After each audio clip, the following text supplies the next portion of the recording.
Neil McCauley's gang, operating in Los Angeles and its suburbs, is based not only on the principles of strict discipline and careful preparation of crimes, but also on the old camaraderie of its members Chris Hurley's, Michael Serto, and Trejo. However, a well-planned raid on a cash and transit vehicle was almost disrupted due to the lack of restraint of the repeat offender Waingro, brought in from the side.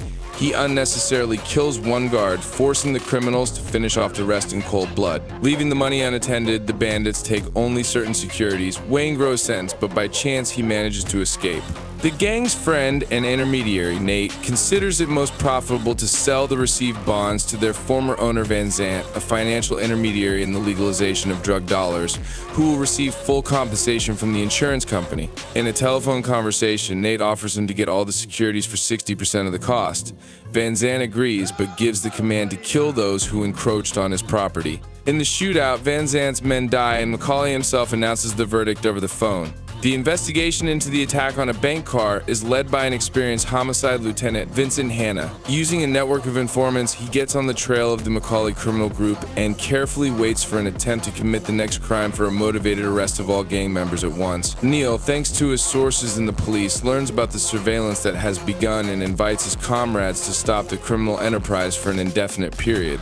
At the same time, he reports on the existing well-developed plan for a robbery attack on a bank with a guaranteed result of $13 million. The criminals decide to take risks. At the same time, the film talks about the personal lives of the main characters. The marriage, and not the first, of Lieutenant Hanna and his wife Justine is close to breaking up due to his painful professional responsibilities and employment. Shikirla's gambling addiction pushes his wife Charlene to cheat. Neil sees how Charlene cheats and persuades her to return to her husband so that Shikirla doesn't go crazy, because Neil needs him with a calm head to rob a bank. McCauley meets in a bar with a girl named Edie. They have a conversation and start dating. McCauley allows himself to become sincerely attached to Edie, who considers him an ordinary businessman. In the evening, McCauley's gang sneaks into the bank to rob. Thanks to informants, Hanna set up an ambush and surrounds the bank. They want to open a road from the basement to get inside.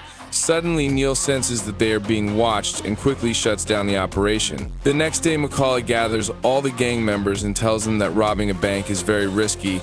The police are already tailing them and whoever wants can leave. Everyone agrees to the risk and they continue to go according to plan. After a bank robbery, Hanna catches up with Neil on the highway and invites him to drink coffee. Neil agrees and they begin a conversation to get to know each other better. Hanna invites Neil to retire and live a normal life. In response, Neil says that he doesn't know how to do anything else and will deal with his business. On the planned day, the bandits, with the exception of Trejo, who was unable to get rid of the surveillance of Van Zant's people, whom Waingro brought in, raid the bank. At first, everything goes well for them.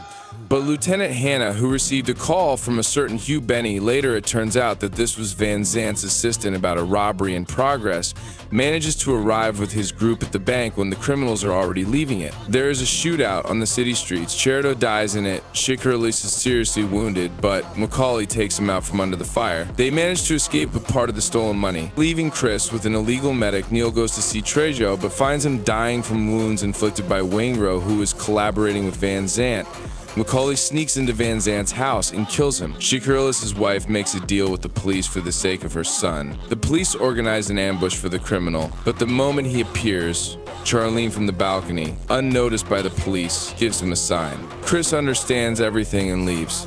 Neil goes to Edie and, partially opening up to her, persuades her to leave the city with him. With the money and previously prepared fake documents, they go to the airport. Here, the trap prepared by the lieutenant a little earlier is triggered. Some time ago, the police received information about Waingro's whereabouts, and Hanna, reasonably assuming that after the murder of Van Zant, Waingro would be McCauley's next target, organizes an ambush at the hotel where he was staying. After some hesitation, McCauley goes to the hotel, fakes a fire, and kills Waingro. Lieutenant Hanna, having already lost hope of arresting McCauley, having received information about his appearance in the ambush, rushes to the hotel and, after a short pursuit at the Los Angeles airport, mortally wounds Neil. Before Neil dies, he asks the lieutenant to tell Edie that he won't be coming back. Hanna holds McCauley's hand as he dies. If you liked the video, please like and subscribe.